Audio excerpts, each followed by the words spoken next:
Welcome back to the channel, everyone. It's Daggers, back with another Wuthering Waves video for you today.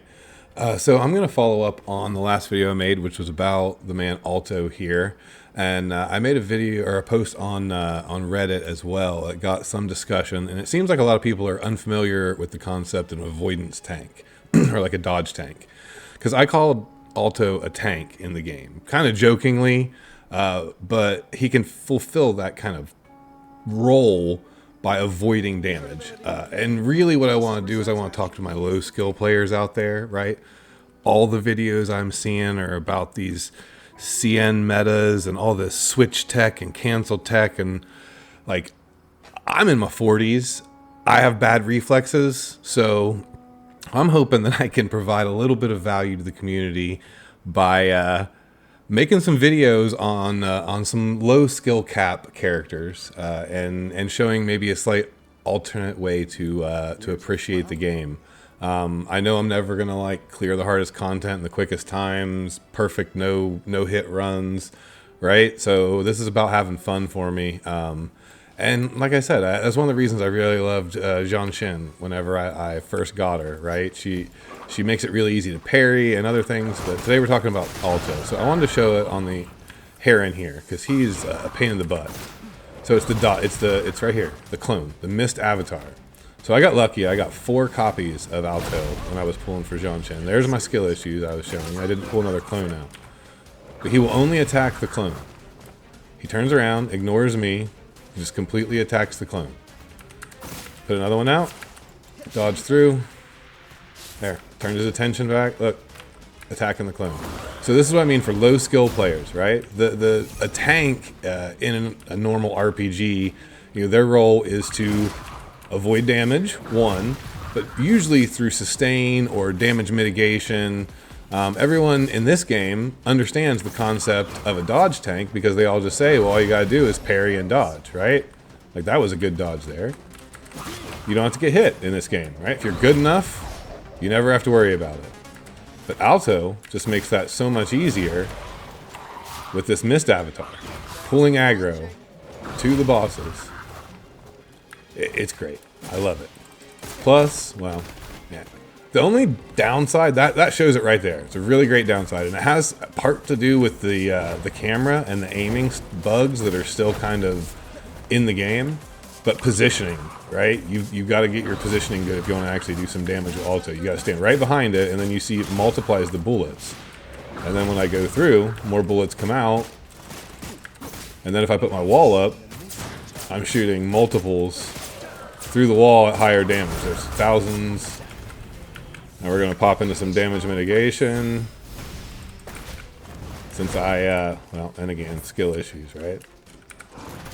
But that's kind of why I wanted to show this this combination, because they really work well together for those of us who have bad reflexes, for those of us who mistime things all the time, right?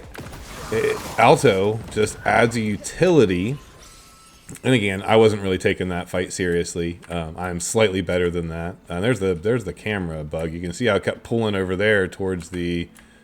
Look at that. I'm trying to turn my camera the other direction, and it keeps pulling me back towards where the rewards are.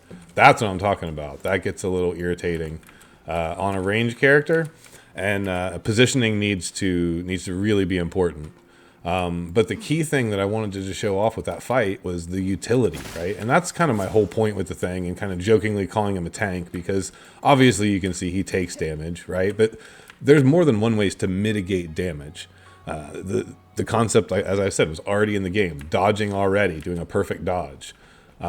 Switch tech, right? Where you're switching out, letting the animations play out because you're invulnerable during the animation, right? I've tried some of that. I can pull off a few switches here and there. I can't do those crazy switches, you know, 1, 2, 3, 4, 1, or 1, 2, 3, 2, 1, 3, 1, and like doing the echoes and the skill. I can't do that, right? So I play this game in a slower pace, and I still really enjoy it. I'm still able to clear pretty much everything that I want to. Probably won't have, you know, the entire tower cleared as high or as quickly as everybody. But again, I feel like I'm kind of your typical average dad gamer, right? I kind of hate that term, but it's really, it's honestly what I am. So characters like this, I haven't really tried out Tao Chi, but she's another one I might want to look into to see if she has kind of some of that low skill gameplay potential. I need a third for my Havoc team to go with Havoc, Rover, and Dan Jin. I'm just kind of talking while I let this boss respawn so I can kind of just show it again. But again, it's all about the damage avoidance, right? If you're avoiding damage, whether it's through dodging, whether it's through tanking, whether it's through summoning, a mist avatar that aggroes the boss and allows you to avoid getting hit. We'll slash at it, it'll do damage.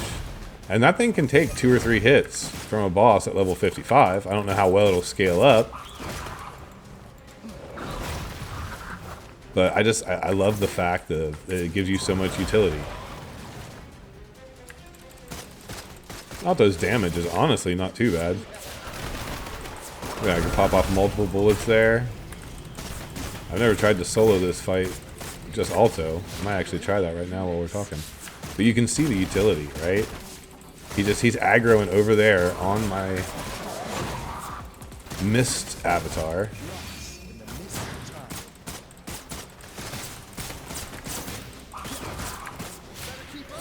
I can dodge out of the way through the mist. Right, dodge out of the way. Dodge out of the way. I actually timed that one pretty good. But I just go through the mist. He attacks over there where my mist avatar is. Now he's going to pull him this way. I'm going to go behind him, allow him to go over there. Oh, he was doing that special move. Look at this. Soloing the whole fight. Not taking any damage.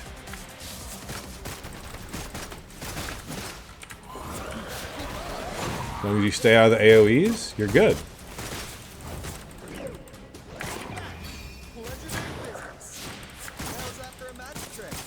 It multiplies the bullets. I love it. It's great.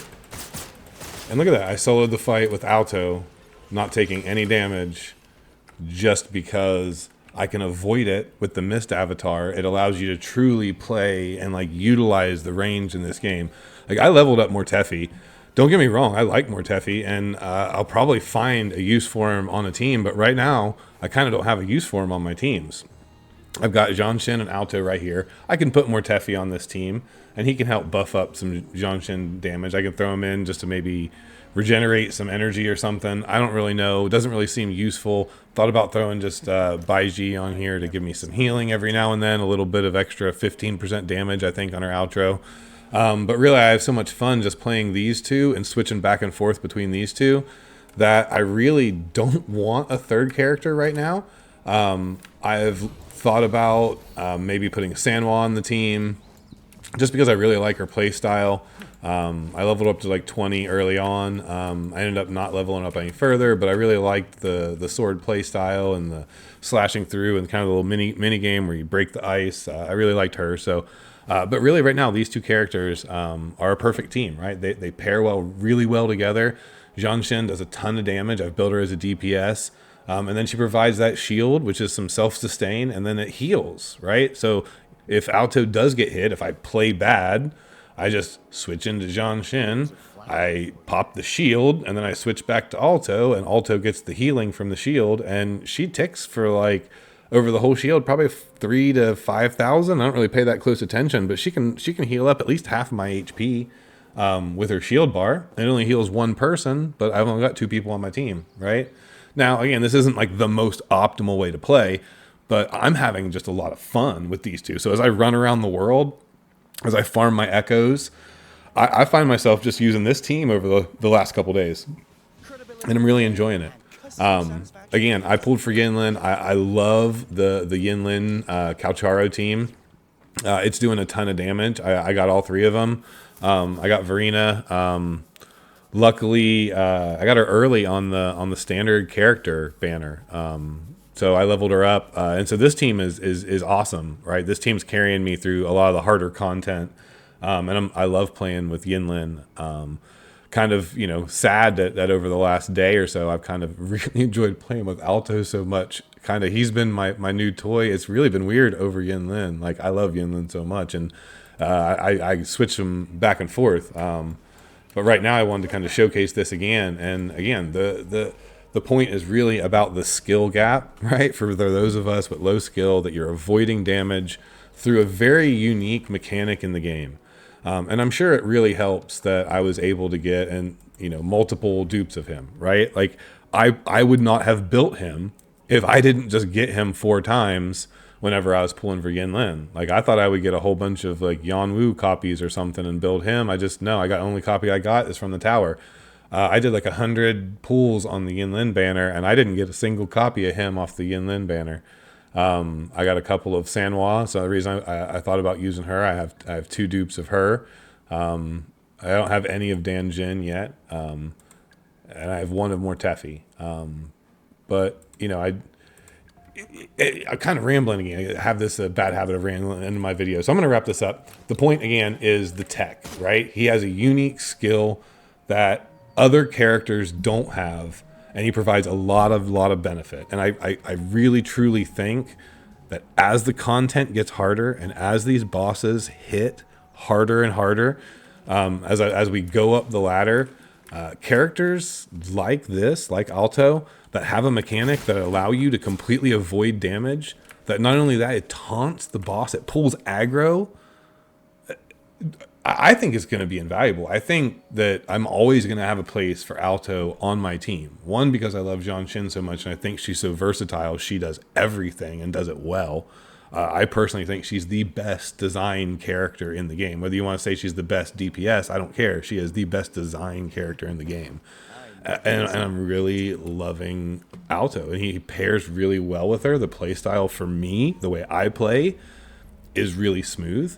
And again, I wanted to do a shout out to my, skill challenged friends out there that maybe sometimes feel a little bit left out. If you're browsing for content on YouTube, hopefully, you can drop a subscribe, leave a comment, new channel, anything you could do like that could help maybe boost this a little bit. Share it with your friends. I would appreciate that.